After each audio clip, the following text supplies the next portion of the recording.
Hallelujah, good morning. ಬೆಳಗಾಯ್ತು ಪ್ರಿಯರೇ. ಓಹೋ, ನೀವು ಲೈವ್ ವೀಕ್ಷಿಸುತ್ತಾ ಇಲ್ಲವೋ? ನಂತರ ವೀಕ್ಷಿಸುತ್ತಾ ಇದ್ದೀರೋ?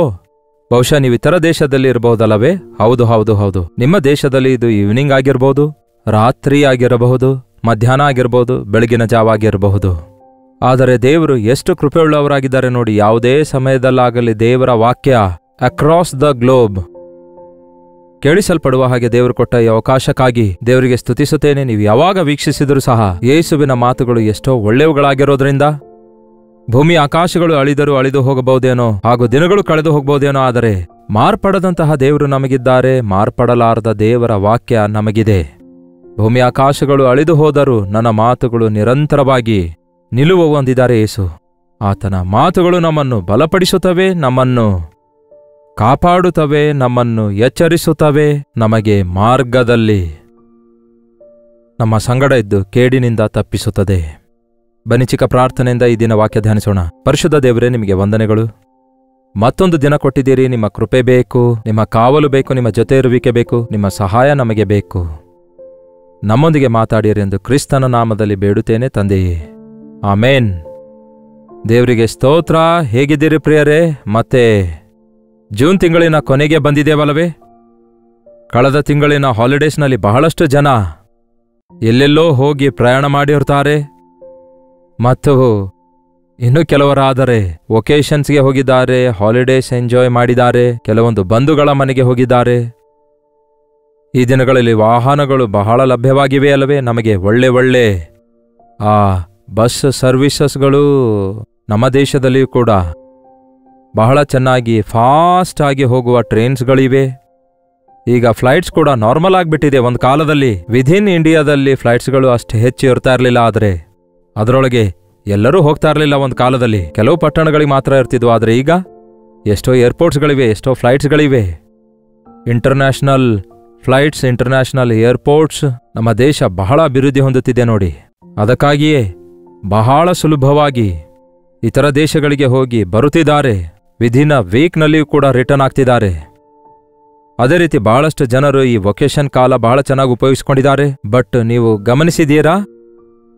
ಕೆಲವೊಂದು ವಿಷಯಗಳಲ್ಲಿ ಅನೇಕ ಸಾರಿ ನಮ್ಮ ಪ್ರಯಾಣದಲ್ಲಿ ನಾವು ಎಷ್ಟೇ ಸೇಫ್ಟಿ ಮೆಥಡ್ಸ್ಗಳನ್ನು ಉಪಯೋಗಿಸಿದರೂ ಸಹ, ಒಳ್ಳೆ ಏರ್ಲೈನ್ಸ್ ಆರಿಸಿಕೊಂಡ್ರೂ ಕೂಡ, ಒಳ್ಳೆ ಟ್ರಾವೆಲ್ಸ್ ಸಿದ್ಧಪಡಿಸಿಕೊಂಡ್ರು ಕೂಡ, ಒಳ್ಳೆ ಸೇಫ್ಟಿ ಉಳ್ಳ ಏರ್ ಬ್ಯಾಗ್ಸ್ ಇರುವಂತಹ ಕಾರ್ ಕೊಂಡುಕೊಂಡ್ರೂ ಕೂಡ, ಒಂದು ವಿಷಯ ಗೊತ್ತಾ ನಿಮಗೆ? ಪ್ರಪಂಚದಾದ್ಯಂತ ಒಂದು ದಿನಕ್ಕೆ 6 ಕೋಟಿಯಷ್ಟು ಜನ ಆಕ್ಸಿಡೆಂಟ್ಸ್ಗಳಲ್ಲಿ ಸಾಯುತ್ತಿದ್ದಾರೆ. 6 ಕೋಟಿಯಷ್ಟು ಜನ. ನಮ್ಮ ಇಂಡಿಯಾದಲ್ಲಿ ಮಾತ್ರವೇ ದಿನಕ್ಕೆ ಸುಮಾರು 5 ಲಕ್ಷದಷ್ಟು ಜನ ಆಕ್ಸಿಡೆಂಟ್ನಲ್ಲಿ ಸಾಯ್ತಿದ್ದಾರೆ. ಲಕ್ಷಗಟ್ಟಲೆ ಜನರಿಗೆ ಆಕ್ಸಿಡೆಂಟ್ ಆಗ್ತಿವೆ ಎಂದು ಲೆಕ್ಕಿಸಲಾಗಿದೆ. ಅಂದರೆ ಒಂದು ದಿನಕ್ಕೆ 1200 ಆಕ್ಸಿಡೆಂಟ್ಗಳವರೆಗೂ ನಡೆಯುತ್ತಾ ಇವೆ ಅಂತೆ, ಹೆಚ್ಚು ಕಡಿಮೆ. ನಾವು ಎಷ್ಟೇ ಪ್ರಯಾಣ ಮಾಡಿದ್ರೂ ಕೂಡ ಯಾವ ಕೇಡಿಗೊಳಗಾಗದೇ ಇರುವುದಾದರೆ ಎಂತಹ ಕಾವಲು ದೇವರು ನಮಗೆ ಕೊಟ್ಟಿದ್ದಾರೆಂದು ನೆನೆಸಿ ಮೊದಲು ನಾವು ದೇವರನ್ನು ಸ್ತುತಿಸಬೇಕು. ನಾನಾದರೂ ಸುವಾರ್ತೆಯ ನಿಮಿತ್ತವಾಗಿ ತಿರುಗಾಡುತ್ತಲೇ ಇರುತ್ತೇನೆ. ಲೆಕ್ಕಿಸಲಾರದಷ್ಟು ದೂರ, ಎಷ್ಟೋ ರೀತಿಯಲ್ಲಿ, ಸೈಕಲ್ ಮೇಲೆ, ಎತ್ತಿನ ಬಂಡಿಗಳ ಮೇಲೆ, ಅದೇ ರೀತಿ ಲಾರಿಯಲ್ಲಿ, ಬಸ್ನಲ್ಲಿ, ಅಂಡರ್ಗ್ರೌಂಡ್ ಟ್ರೈನ್ಸ್ನಲ್ಲಿ ಟ್ರಾವೆಲ್ ಮಾಡಿರುವ ನಾನು ಈಗ ಕಾರ್ನಲ್ಲಿ, ಫ್ಲೈಟ್ಸ್ನಲ್ಲಿ, ಹಾಗೂ ಈಗ ಇರುವಂತಹ ಪರಿಸ್ಥಿತಿಗಳ ಮೇರೆಗೆ ಮತ್ತಷ್ಟು ವೇಗವಾಗಿ ದೇವರ ಸುವಾರ್ತೆ ಸಾರಲು ಇಂಡಿಯಾದಲ್ಲಿ ಈ ಮೂಲೆಯಿಂದ ಆ ಮೂಲೆಯವರೆಗೂ ಗತ ದಿನಮಾನಗಳಲ್ಲಿ ಟ್ರಾವೆಲ್ ಮಾಡಲು ದೇವರು ಕೃಪೆ ಕೊಟ್ಟಿದ್ದಾರೆ. ಮುಂಬೈ, ಡೆಲ್ಲಿ, ಕಾಶ್ಮೀರ್, ಚೆನ್ನೈ, ವಿಜಯವಾಡ, ಹೈದರಾಬಾದ್, ಹೀಗೆ ದೇವರ ಕೃಪೆಯಲ್ಲಿ ಎಷ್ಟೋ ಸ್ಥಳಗಳಲ್ಲಿ ತಿರುಗಾಡುತ್ತಿದ್ದೇನೆ. ನನ್ನ ಜೀವಿತದಲ್ಲೂ ಕೂಡ 1-2 ಆಕ್ಸಿಡೆಂಟ್ಸ್ಗಳಾಗಿವೆ, ಆದರೆ ದೇವರು ನನ್ನನ್ನು ಕಾಪಾಡಿದ್ದಾರೆ, ಆರೋಗ್ಯಕರವಾಗಿಟ್ಟಿದ್ದಾರೆ. ಅದಕ್ಕಾಗಿ ನಾನು ದೇವರನ್ನು ಯಾವಾಗಲೂ ಸ್ತುತಿಸುತ್ತೇನೆ. ಹಾಗಾದರೆ ನಿಮ್ಮ ಜೀವಿತದಲ್ಲಿ ನೀವು ದೇವರ ಚಿತ್ತದಲ್ಲಿ ಪ್ರಯಾಣ ಮಾಡ್ತಾ ಇದ್ದೀರಾ? ದೇವರ ಜೊತೆ ಇರುವಿಕೆ ಪಡೆದುಕೊಂಡು ಮುಂದೆ ಸಾಗುತ್ತಾ ಇದ್ದೀರಾ? ದೇವರೇ, ನಿಮ್ಮ ಸನ್ನಿಧಿ ನಮ್ಮೊಂದಿಗೆ ಬರದಿದ್ದರೆ ನಮ್ಮನ್ನು ಕರೆದುಕೊಂಡು ಹೋಗಬೇಡ ಎಂದು ಆ ದಿನ ಮೋಶೆ ಮಾಡಿದ ಪ್ರಾರ್ಥನೆ ಮಾಡಿ ನಾವು ಹೊರಡುತ್ತಾ ಇದ್ದೇವಾ? ಒಂದು ಸಾರಿ ನಾನು ಆಮ್ಸ್ಟರ್ಡಾಮ್ನಲ್ಲಿ ಡಾಕ್ಟರ್ ಬಿಲಿ ಗ್ರಾಹಂ ಅವರ ಕಾನ್ಫರೆನ್ಸ್ಗೆ ಹೊರಡುವುದಕ್ಕಾಗಿ ಎಲ್ಲಾ ಸಿದ್ಧತೆಯನ್ನು ಮಾಡಿಕೊಂಡೆ. ಪಾಸ್ಪೋರ್ಟ್ ಮೊದಲ ಸಾರಿ ತರಿಸಿಕೊಂಡೆ, ವೀಸಾ ತರಿಸಿಕೊಂಡೆ, ಎಲ್ಲ ಸಿದ್ಧ ಮಾಡಿಕೊಂಡು ಸುಟ್ಕೇಸ್ ಎಲ್ಲ ರೆಡಿ ಮಾಡಿಕೊಂಡು ನಮ್ಮ ಮನೆಯಲ್ಲಿ ಒಂದು ಕೃತಜ್ಞತೆ ಕೂಟ ಇಟ್ಕೊಂಡು ಬೇರೆ ಪಾಸ್ಟರ್ ಸಿಗದೆ ನಾನೇ ಪ್ರಸಂಗ ಮಾಡಿ ಹೊರಡುವಾಗ ದೇವರು ಅದೇ ವಾಕ್ಯ ಕೊಟ್ಟರು, ನಿಮ್ಮ ಸನ್ನಿಧಿ ನಮ್ಮೊಂದಿಗೆ ಬರೆದಿದ್ದಾರೆ, ನಮ್ಮನ್ನು ಕರ್ಕೊಂಡು ಹೋಗಬೇಡ ಎಂಬುದಾಗಿ.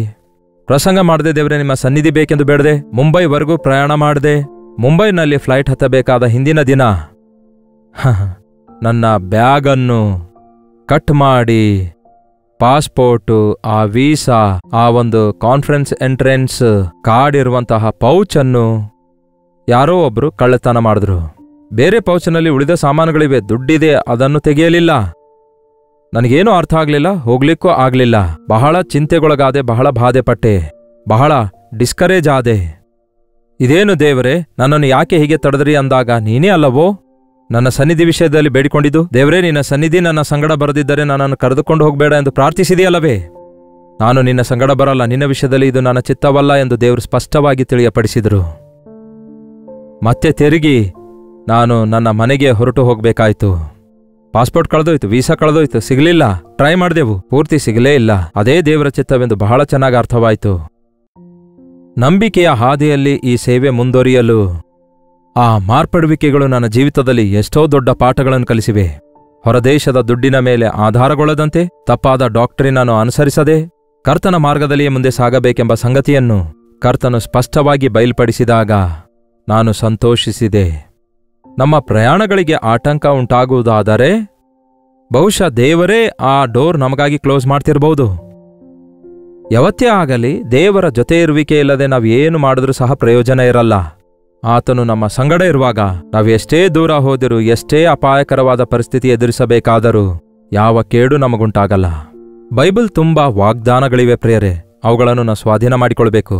ದೇವರು ನನಗೆ ಕೊಟ್ಟ ವಾಗ್ದಾನ ನಿಮಗೂ ಕೂಡ ಕೊಟ್ಟಿರುತ್ತಾರೆ. ಮತ್ತೊಮ್ಮೆ ಅದನ್ನು ಕ್ಲೇಮ್ ಮಾಡೋಣ. ನೀವು ಇದಕ್ಕಿಂತ ಮನೆಯಿಂದ ಹೊರಡುವಾಗ ಪ್ರತಿಯೊಬ್ಬರೂ ಕೂಡ 121ನೇ ಕೀರ್ತನೆಯನ್ನು ಓದಿ ಮನೆಯಿಂದ ಹೊರಡಬೇಕು. ಇಂದಿನಿಂದ ಅದನ್ನು ಅಭ್ಯಾಸ ಮಾಡಿಕೊಳ್ಳಿರಿ. ಪ್ರಯಾಣ ಮಾಡಬೇಕಾದಾಗ ಖಂಡಿತವಾಗಿಯೂ ಈ ಅಧ್ಯಾಯವನ್ನು ಕುಟುಂಬವಾಗಿ ಓದಿಕೊಂಡು ಈ ಅಧ್ಯಾಯದಲ್ಲಿರುವ ವಾಗ್ದಾನವನ್ನು ಸ್ವಾಧೀನ ಮಾಡಿಕೊಂಡು ದೇವರ ವಾಗ್ದಾನದೊಂದಿಗೆ ಹೊರಡಿರಿ. ದೇವರ ಕಾವಲು ನಿಮ್ಮೊಂದಿಗೆ ಇರುತ್ತೆ. ಯಾವ ಅಪಾಯವೂ ಬರದಂತೆ ಯೆಹೋವನು ನಿನ್ನನ್ನು ಕಾಪಾಡುವನು, ನಿನ್ನ ಪ್ರಾಣವನ್ನು ಕಾಯುವನು. ಈ ದಿನ ಮೊದಲುಗೊಂಡು ಸದಾಕಾಲವು ನೀನು ಹೋಗುವುದರಲ್ಲಿಯೂ ಬರುವುದರಲ್ಲಿಯೂ ಯೆಹೋವನು ನಿನ್ನನ್ನು ಕಾಪಾಡುವನು. ಈ ದಿನ ಮೊದಲುಗೊಂಡು ನೀನು ಹೊರಗೆ ಹೋಗುವುದರಲ್ಲಿಯೂ ತಿರುಗಿ ಬರುವುದರಲ್ಲಿಯೂ ಯೆಹೋವನೇ ನಿನ್ನನ್ನು ಕಾಪಾಡುವನು. ಹೌದು ಪ್ರಿಯರೇ, ದೇವರು ನಮಗೆ ಜೊತೆ ಇರುತ್ತೇನೆ ಅಂದಿದ್ದಾರೆ, ನಮ್ಮ ಸಂಗಡ ಇರುತ್ತೇನೆ ಅಂದಿದ್ದಾರೆ. ಇನ್ನೊಂದು ವಚನವನ್ನು ಕೂಡ ನೀವು ಸ್ವಾಧೀನ ಮಾಡಿಕೊಳ್ಬಹುದು ಹಾಗೂ ನಂಬಿಕೆಯಿಂದ ಕ್ಲೇಮ್ ಮಾಡಬಹುದು. ಅದನ್ನು ದೇವರ ಸನ್ನಿಧಿಯಲ್ಲಿ ಇಟ್ಟು ವಾಗ್ದಾನ ಸ್ವಾಧೀನ ಮಾಡಿಕೊಳ್ಬಹುದು. ಯೆಶಾಯ 58ನೇ ಅಧ್ಯಾಯ 8ನೇ ವಚನ ಹೇಳುತ್ತೆ, ನನ್ನ ನೀತಿಯು ನಿಮ್ಮ ಮುಂದೆ ಮುಂಬಲವಾಗಿ ಮುಂದುವರಿಯುವುದು, ಯೆಹೋವನ ಮಹಿಮೆಯು ನಿಮಗೆ ಹಿಂಬಲವಾಗಿ ಸಾಗುವುದು. ದೇವರನ್ನು ಘನಪಡಿಸುವುದಾದರೆ, ಕರ್ತನ ದಿನವನ್ನು ನಾವು ಆಚರಿಸುವುದಾದರೆ, ವಾಕ್ಯಾನುಸಾರವಾಗಿ ಜೀವಿಸುವುದಾದರೆ, ದೇವರ ಸಹಾಯದಿಂದ ಮುಂದೆ ಸಾಗುವುದಾದರೆ, ದೇವರ ನೀತಿ ನಮ್ಮ ಮುಂದೆ ಸಾಗುತ್ತದಂತೆ ಆತನ ಮಹಿಮೆಯ ಸೈನ್ಯವು ನಮ್ಮ ಹಿಂದೆ ಕಾವಲಾಗಿರುತ್ತದಂತೆ. ಆಕ್ಸಿಡೆಂಟ್ಗಳು ಮುಂದೆಯಿಂದ ಬಂದು ಆಗುತ್ತವೋ ಹಿಂದೆಯಿಂದ ಬಂದಾಗುತ್ತವೋ ಎಂಬುದಾಗಿ ಎಂದಾದರೂ ಆಲೋಚಿಸಿದಿರಾ? ಮುಂದುಗಡೆ ಜಾಗ್ರತೆಯಿಂದ ನೋಡ್ತಾ ಹೋದರೂ ಸಹ ಹಿಂದುಗಡೆಯಿಂದ ಬಂದು ಗುದ್ದುತ್ತಾರೆ. ಅದು ಅಪಘಾತವೇ ಅಲ್ಲವೋ? ಒಂದು ವೇಳೆ ಹಿಂದುಗಡೆ ಮಿರರ್ನಲ್ಲಿ ನೋಡುತ್ತಾ ಜಾಗ್ರತೆಯಿಂದ ಹೋಗೋದಾದ್ರೆ ಮುಂದೆಯಿಂದ ಬಂದು ಗುದ್ದುತ್ತಾರಲ್ಲವೇ? ಅಷ್ಟಕ್ಕೂ ಎಷ್ಟು ವಿಧವಾದ ಆಕ್ಸಿಡೆಂಟ್ಗಳ ಕುರಿತು ಕೇಳ್ತಿರ್ತೇವೆ ನೋಡಿ. ಅವು ಬಹಳ ವಿಪರೀತವಾಗಿರ್ತವೆ. ಜಸ್ಟ್ ಒಂದು ಕ್ಷಣದಲ್ಲಿ ದೇವರ ಕಾವಲು ಹೊರಟು ಹೋಗುವಾಗ ನಾವು ಅಲ್ಲಿ ಭಯಂಕರವಾದ ವಿಪತ್ತಿಗೆ ಗುರಿಯಾಗ್ತೇವೆ. ದೇವರು ಹೇಳ್ತಾರೆ, ನಿಮ್ಮ ಮುಂದೆ ನಾನು ಇರ್ತೇನೆ, ನಿಮ್ಮ ಹಿಂದೆ ನಾನು ಇರ್ತೇನೆ. ನಿಮ್ಮ ಮುಂದೆ ನಾನು ಮಾರ್ಗವನ್ನು ಸರಳ ಮಾಡುತ್ತೇನೆ, ನಿಮ್ಮ ಹಿಂದೆ ನಾನು ಕಾವಲಾಗಿರುತ್ತೇನೆ. ನೀವು ಹೋಗುವುದು ತಿರುಗಿ ಬರುವುದನ್ನು ನಾನು ಕಾಪಾಡುತ್ತೇನೆ ಅನ್ನುತ್ತಾರೆ. ದಯವಿಟ್ಟು ನಿಮ್ಮ ಮಕ್ಕಳನ್ನು ಸ್ಕೂಲ್ಗೆ ಕಳಿಸುವಾಗ ಪ್ರಾರ್ಥಿಸಿ ಕಳಿಸಿಕೊಡಿರಿ. ಸ್ಕೂಲ್ ಬಸ್ಗಳು ಆಕ್ಸಿಡೆಂಟ್ ಆಗಿ ಎಷ್ಟು ಮಂದಿ ಮಕ್ಕಳು ಸಾಯ್ತಿದ್ದಾರೆ? ಬೇರೆ ಊರ ಬಗ್ಗೆ ಬೇಡ, ನಮ್ಮ ಊರಿನಲ್ಲಿಯೇ, ನಮ್ಮ ಊರಿನಲ್ಲಿರುವಂತಹ ಸ್ಕೂಲ್ಗೆ ಹೋಗುವ ಮಕ್ಕಳು ಕ್ಷೇಮವಾಗಿ ತಿರುಗಿ ಬರ್ತಾರೆಂಬ ಧೈರ್ಯ ಇಲ್ಲ ಈ ದಿನಗಳಲ್ಲಿ. ಈ ಆಟೋದಲ್ಲಿ ಹೋಗುವಂಥವರು ಎಷ್ಟು ವಿಧವಾದ ಆಕ್ಸಿಡೆಂಟ್ಗಳಿಗೆ ಗುರಿಯಾಗ್ತಿದ್ದಾರೆ ನೋಡಿ. ದೇವರು ನಮ್ಮ ಸಂಗಡ ಇರುವುದಾದರೆ ನಾವು ಯಾವುದಕ್ಕೂ ಭಯಪಡುವ ಅಗತ್ಯವಿಲ್ಲ. ನನಗೆ ಮೊರೆ ಇಟ್ಟರೆ ಉತ್ತರಿಸುತ್ತೇನೆ ಎಂದಿದ್ದಾರೆ ದೇವರು. ನೀವು ಪ್ರತಿ ಸಾರಿ ನಿಮ್ಮ ಮನೆ ಹೊಸಲು ದಾಟುವಾಗ, ದೇವರೇ ನಿಮ್ಮ ಸನ್ನಿಧಿ ನನ್ನೊಂದಿಗೆ ಬರದಿದ್ದರೆ ನನ್ನನ್ನು ಕರ್ಕೊಂಡು ಹೋಗಬೇಡ ಅನ್ನಬೇಕು. ದೇವರೇ ನಿಮ್ಮ ಸನ್ನಿಧಿ ನನಗೆ ದಯಪಾಲಿಸಿರಿ. ನಾನು ಹೋಗುವುದು ತಿರುಗಿ ಬರುವುದು ಕಾಪಾಡ್ತೇನೆಂದಿದ್ದೀರಿ. ನಾನು ಹೋಗುವಾಗಲೂ ಬರುವಾಗಲೂ ನಿಮ್ಮ ಕಾವಲು ನನಗೆ ದಯಪಾಲಿಸಿರಿ ಅನ್ನಬೇಕು. ಯೆಶಯ್ಯ, ನಿಮ್ಮ ನೀತಿ ನನ್ನ ಮುಂದೆ ಹೊರಡಲಿ, ನಿಮ್ಮ ಮಹಿಮೆ ನನ್ನ ಹಿಂದೆ ಕಾವಲಾಗಿದ್ದು ನನ್ನನ್ನು ಕೇಡಿಗೊಳಪಡಿಸದೆ, ಪಾಪದಲ್ಲಿ ಬೀಳದಂತೆ, ಅಪಾಯದಲ್ಲಿ ಬೀಳದಂತೆ, ಚಿಕ್ಕಿನಲ್ಲಿ ಸಿಕ್ಕಿ ಬೀಳದಂತೆ ನನ್ನ ಪ್ರಯಾಣದಲ್ಲೆಲ್ಲ ನನ್ನ ಸಂಗಡ ಇರಿ ಎಂಬುದಾಗಿ ದೇವರಿಗೆ ಬೇಡಿಕೊಂಡು ದೇವರ ಕಾವಲನ್ನು ಹೊಂದಿಕೊಳ್ಳೋಣ. ಆಗ ಯಾವ ಅಪಾಯವೂ ಸಂಭವಿಸದಂತೆ ಕಾಪಾಡುತ್ತಾರೆ. ಅಪಾಯ ಸಂಭವಿಸಿದರೂ ದೇವರು ಇನ್ನೊಂದು ಮಾತು ಕೊಟ್ಟಿದ್ದಾರಲ್ಲವೇ, ನಿನ್ನ ಪ್ರಾಣವನ್ನು ನಾನು ಕಾಪಾಡುತ್ತೇನೆಂದು. ಅವಾಗವಾಗ ಅಪಾಯಗಳಾಗಬೇಕಿಲ್ಲವಾದರೆ ನಮಗೆ ಕೃತಜ್ಞತೆ ಇರಲ್ಲ. ಆ ಸಣ್ಣ ಸಣ್ಣ ಆಕ್ಸಿಡೆಂಟ್ಸ್ಗಳಾದ ನಂತರ ಕೃತಜ್ಞತೆ ಕೂಟ ಇಟ್ಕೊಳ್ತಾರೆ ಬಹಳಷ್ಟು ಜನ. ಆದರೆ ಒಂದು ಸಾರಿ ಕೂಡ ಆಕ್ಸಿಡೆಂಟ್ ಆಗದೇ ಇರುವವರು ಸ್ತುತಿ ಕೂಟ ಇಟ್ಕೊಳ್ತಾರೆ. ಈ ವರ್ಷವಿಡೀ ನಮಗೆ ಯಾವ ಒಂದು ಅಪಾಯ ಉಂಟಾಗ್ಲಿಲ್ಲ, ಯಾವ ಆಕ್ಸಿಡೆಂಟ್ ಆಗ್ಲಿಲ್ಲ, ದಿನಾಲೂ ನಾವು ಪ್ರಯಾಣ ಮಾಡ್ತೇವೆ, ಆದರೆ ದೇವರು ನಮ್ಮನ್ನು ಕಾಪಾಡಿದಾರೆಂದು ಮನೆಯಲ್ಲಿ ಕೃತಜ್ಞತೆ ಕೂಟ ಇಟ್ಕೊಳ್ತಾರೆ. ಇಟ್ಕೊಳ್ರಿ. ಒಂದು ಆಕ್ಸಿಡೆಂಟ್ ಆದಾಗ ಪ್ರಮಾದದಿಂದ ತಪ್ಪಿಸಿಕೊಂಡು ಆಪರೇಷನ್ ಮಾಡಿಕೊಂಡು ಹಾಸ್ಪಿಟಲ್ನಿಂದ ತಿರುಗಿ ಬಂದಾಗ, ಅಬ್ಬೋ ದೇವರು ನನಗೆ ಎಷ್ಟೋ ಉಪಕಾರ ಮಾಡಿದಾರೆಂದು ಸಾಕ್ಷಿ ಕೊಡ್ತಾರೆ. ಹಾಗಾದರೆ ಯಾವ ಕೇಡು ಜರಗದಂತೆ ಕಾಪಾಡಿದಾಗ ಎಷ್ಟು ದೇವರನ್ನು ನಾವು ಸ್ತುತಿಸಬೇಕು? ಆತನ ಕಾವಲ ಅಡಿಯಲ್ಲಿ ನಾವಿರುವಾಗ ನಾವು ಯಾವುದಕ್ಕೂ ಭಯಪಡುವ ಅಗತ್ಯವಿಲ್ಲ. ಪ್ರಾಣ ಹೋಗ್ತದೆಂದು ಭಯಪಡುವ ಅಗತ್ಯವಿಲ್ಲ. ನಿಮ್ಮ ಕಾಲವೆಲ್ಲ ನನ್ನ ಕೈಲಿವೆ ಎಂದಿದ್ದಾರೆ ದೇವರು. ಮರಣದಿಂದ ತಪ್ಪಿಸುವುದು ಯೆಹೋವನ ವಶ. ಎಷ್ಟೋ ಸಾರಿ ಈ ಪ್ರಮಾದಕರವಾದ ಲೋಕದಲ್ಲಿ ನಾವು ಯಾವ ಕಡೆ ಹೋದರೂ ಕೂಡ ಯಾವ ಸುರಕ್ಷತೆ ಇಲ್ಲದ ಪರಿಸ್ಥಿತಿಯಲ್ಲಿ, ಸಿಟೀಸ್ನಲ್ಲಿ ಅಷ್ಟೇ ಅಲ್ಲ ಆಕ್ಸಿಡೆಂಟ್ ಆಗೋದು, ಹಳ್ಳಿ ಊರುಗಳಲ್ಲಿ ಕೂಡ ಆಗ್ತವೆ. ಇಂಡಿಯಾದಲ್ಲಿ ಅಷ್ಟೇ ಅಲ್ಲ, ಇತರ ದೇಶದಲ್ಲಿ ಅಷ್ಟೇ ಅಲ್ಲ, ಇನ್ನೂ ಭಯಂಕರವಾದ ಪ್ರಮಾದಗಳಿಗೆ, ವಿಪತ್ತುಗಳಿಗೆ ಗುರಿಯಾಗುವಂಥವರು ಎಷ್ಟೋ ಜನ ಇದ್ದಾರೆ. ಎಷ್ಟೋ ಜನ ಅಪಘಾತದಲ್ಲಿ ಅಂಗವಿಕಲರಾಗ್ತಿದ್ದಾರೆ. ಎಷ್ಟೋ ಜನ ಸರ್ಜರೀಸ್ಗೋಸ್ಕರ ತಾವು ಸಂಪಾದಿಸಿದ್ದೆಲ್ಲ ಖರ್ಚು ಮಾಡಿ ಒಂದು ಅಪಾಯದಿಂದ ಹೊರಬರುವುದಕ್ಕಾಗಿ, ಆ ಹಾಸ್ಪಿಟಲ್ನಿಂದ ಡಿಸ್ಚಾರ್ಜ್ ಆಗಿ ಮನೆಗೆ ಬರುವುದಕ್ಕಾಗಿ ಸಾಲಕ್ಕೆ ಗುರಿಯಾಗ್ತಿದ್ದಾರೆ. ದೇವರೇ ನನ್ನ ಸಂಗಡ ಇರುವಿರಾ? ದಿನಾಲು ನೀವು ಮನೆಯಿಂದ ಹೊರಡುವಾಗ ಪ್ರಾರ್ಥನೆ ಮಾಡಿಕೊಂಡು ಹೊರಡಿರಿ. ಸ್ಕೂಲ್ಗೆ ಹೋದ್ರು, ಉದ್ಯೋಗಕ್ಕೆ ಹೋದ್ರು, ಇಲ್ಲವೇ ಬೇರೆ ಊರಿಗೆ ಹೋದ್ರು, ಬೇರೆ ದೇಶಕ್ಕೂ ಹೋದ್ರು, ನೀವು ಎಲ್ಲೇ ಇದ್ರೂ ಕೂಡ ದೇವರ ಸನ್ನಿಧಿ ನಿಮ್ಮ ಸಂಗಡ ಇರುತ್ತೆ ಎಂಬುದಾಗಿ ನಂಬಿಕೆ ಇಡಿರಿ. ದೇವರೇ ನಿಮ್ಮ ಸನ್ನಿಧಿ ನನ್ನ ಸಂಗಡ ಇರಬೇಕು ಎಂದು ಪ್ರಾರ್ಥಿಸಿರಿ. ಆಗ ಪ್ರತಿಯೊಂದು ಕೇಡಿನಿಂದ ನಾವು ತಪ್ಪಿಸಲ್ಪಡ್ತೇವೆ. ಪ್ರತಿದಿನ ದೇವರೇ ನಿಮ್ಮ ಮಾರ್ಗದಲ್ಲಿ ನನ್ನನ್ನು ನಡೆಸಿರಿ, ನಿಮ್ಮ ಸನ್ನಿಧಿ ದಯಪಾಲಿಸಿರಿ ಎಂದು ಪ್ರಾರ್ಥಿಸಬೇಕು. ಔಟ್ ಆಫ್ ಕವರೇಜ್ ಅನ್ನುತ್ತಾರಲ್ಲವೇ, ಆ ರೇಂಜ್ನಿಂದ ನಾವು ಹೊರಗೆ ಹೋಗುವಾಗ ಸೈತಾನನ ಕೈಗೆ ಬಹಳ ಸುಲಭವಾಗಿ ಸಿಕ್ಕಾಕೊಳ್ತೇವೆ. ದೇವರೇ ನಿಮಗಿಷ್ಟವಿಲ್ಲದ ಸ್ಥಳಕ್ಕೆ ನನ್ನನ್ನು ಕರೆದೊಯ್ಯಬೇಡಿರಿ. ನಿಮ್ಮ ಸನ್ನಿಧಿ ಬರಲಾರದ ಸ್ಥಳಕ್ಕೆ ನಾನು ಹೋಗೋದಿಲ್ಲ ದೇವರೇ. ಎಷ್ಟು ಜನ ಪ್ರಿಯರೇ, ಈ ದಿನ ದೇವರ ಮಕ್ಕಳಾಗಿರುವವರು ಕೂಡ ಗಲಾಟೆ ಮಾಡಿ ಕುಣಿದಾಡುವಂತಹ ಸ್ಥಳಕ್ಕೆ ಹೋಗುತ್ತಾ ಇಲ್ಲ, ವಿಗ್ರಹಗಳಿಗೆ ಸಂಬಂಧಪಟ್ಟ ಪೂಜಾ ಮಾಡುವಂತಹ ಸ್ಥಳಗಳಿಗೆ ಹೋಗ್ತಾ ಇಲ್ಲ, ಅವಮಾನಕರವಾದ ಸ್ಥಳಗಳಿಗೆ ಹೋಗುತ್ತಾ ಇಲ್ಲವೋ? ನಿಮ್ಮ ನಡತೆಯನ್ನು ಸರಿಪಡಿಸಿಕೊಳ್ಳಬೇಕು, ನಿಮ್ಮ ಮಾರ್ಗವನ್ನು ಸರಿಪಡಿಸಿಕೊಳ್ಳಬೇಕು. ಕರ್ತನು ನಿಮ್ಮ ಸಂಗಡ ಇರುತ್ತೇನೆ ಅಂದಿದ್ದಾರೆ. ಆದರೆ ದುರ್ನೀತಿಯನ್ನು ಎಂದಿಗೂ ಸಹಿಸಲಾರದಂತಹ ಕರ್ತನು ನಿಮ್ಮ ಇಷ್ಟಾನುಸಾರವಾಗಿ ನೀವು ಹೋಗಕೂಡದಂತಹ ಸ್ಥಳಕ್ಕೆ ಹೋದರೆ, ದೇವರೇ ನೀನು ನನ್ನೊಂದಿಗೆ ಬಾ ಎಂಬುದಾಗಿ ಬಿಳಾಮನ ಹಾಗೆ ಹಠ ಹಿಡಿದು ಎಷ್ಟೇ ಪ್ರಾರ್ಥಿಸಿದ್ರು ಕರ್ತನ ಸನ್ನಿಧಿ ನಿಮ್ಮ ಸಂಗಡ ಬರಲ್ಲ. ಕೆಲವೊಂದು ಸ್ಥಳಗಳಿಗೆ ಕರ್ತನು ಸ್ಪಷ್ಟವಾಗಿ ಹೋಗಬೇಡಿರಿ ಅನ್ನುತ್ತಾರೆ. ದುಷ್ಟರ ಸಹವಾಸ ಬೇಡ, ಅಪವಿತ್ರವಾದ ಸ್ಥಳಗಳಿಗೆ ಹೋಗಬೇಡ, ಶೋಧಿಸುವಂತಹ ಕಾರ್ಯಗಳಿಂದ ದೂರವಾಗಿರು ಅನ್ನುತ್ತಾರೆ. ಅದಕ್ಕೆ ಪ್ರಾರ್ಥಿಸಿ ಕರ್ತನ ಚಿತ್ತದಲ್ಲಿ ನಾವು ಮುಂದೆ ಸಾಗೋಣ. ದೇವರ ಬೇಲಿಯಂತಹ ಕಾವಲಿಯಲ್ಲಿ ಆತನಿಗೆ ಸಾಕ್ಷಿಗಳಾಗಿ ಜೀವಿಸೋಣ. ಪ್ರಾರ್ಥನೆ. ಪರಿಶುದ್ಧ ದೇವರೇ, ಪ್ರೀತಿಯುಳ್ಳ ತಂದೆಯೇ, ನನ್ನ ಸನ್ನಿಧಿ ನಿಮ್ಮ ಸಂಗಡ ಬರುವುದು ಎನ್ನುವ ನಿಮ್ಮ ಮಾತು ನಿಮ್ಮ ಬಾಯಿಂದ ನಾವು ಕೇಳಬೇಕೆಂದು, ಈ ದಿನ ಮೊದಲುಗೊಂಡು ನಾವು ಹೋಗುವುದು ಬರುವುದು ಕಾಪಾಡುವ ದೇವರು ನೀವಾಗಿದ್ದೀರಿ ಎಂಬ ವಾಗ್ದಾನ ನಾವು ಸ್ವಾಧೀನ ಮಾಡಿಕೊಳ್ಳಲು, ಭಯಂಕರವಾದ ಅಪಾಯಕರವಾದ ಈ ಲೋಕದಲ್ಲಿ ನಾವು, ನಮ್ಮ ಕುಟುಂಬ, ನಮ್ಮ ಮಕ್ಕಳು, ನಾವು ಹೋಗುವುದರಲ್ಲಿಯೂ ಬರುವುದರಲ್ಲಿಯೂ ನಮ್ಮನ್ನು ಕಾಪಾಡುವ ದೇವರಲ್ಲಿ ನಾವು ನಂಬಿಕೆ ಇಡುವುದಕ್ಕಾಗಿಯೂ,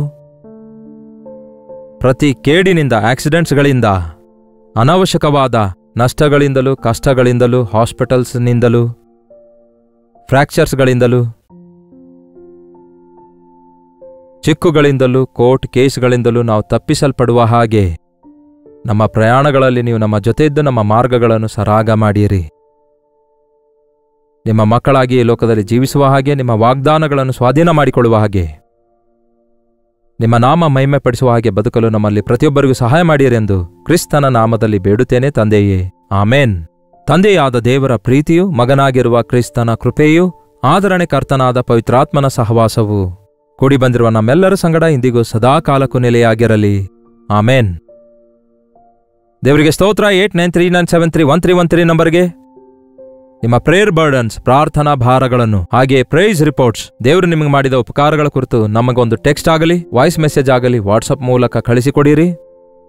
ದಿನಾಲು ಕೆಲವೊಂದು ಸಾವಿರಾರು ನಮಗೆ ಬರ್ತಾ ಇವೆ. ಅವೆಲ್ಲವುಗಳನ್ನು ಪರಿಶೀಲಿಸಿದ ಹೊರತು ನಾವು ಮಲಗುವುದಿಲ್ಲ. ನಿಜ ಹೇಳ್ತಿದ್ದೇನೆ ಪ್ರಿಯರೇ.